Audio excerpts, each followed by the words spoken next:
因为我自己其实是一个很浅眠的人，我很怕睡觉睡到一半被吵。然后呢，我先生打呼非常的大声，我们在结婚前我们就分房睡了。谈到睡眠，民众小红表示自己是个极度浅眠者，深受先生打鼾影响，一旦被吵醒，要再入睡是难上加难。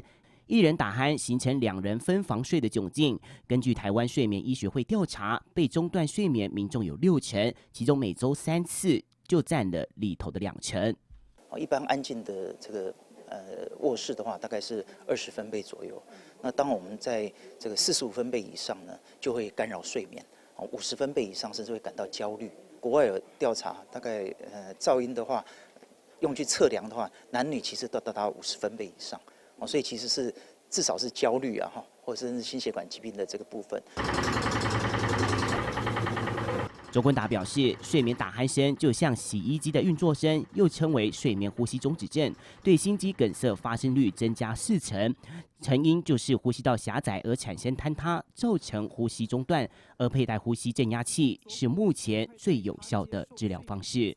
那当然有一些好发的因子了哈。那随着年纪，其实比例会越来越高，所以这个肥胖当然是第一名。主要的治疗的话，在欧美也好，在台湾也好，大概90%左右呢，还是需要用一个这个持续正压的呼吸器。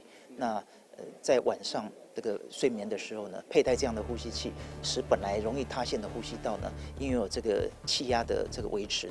医学会表示，打鼾影响酿成旁人慢性失眠。国外也曾做过分析，在全球已经造成巨大的经济负担，影响国家 GDP 下降1%。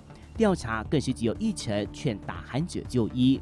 夜里狂打呼或者是白天嗜睡等症状，就要积极就医，以免长时间下来衍生健康危机。人间卫视记者郑仁宗台北采访报道。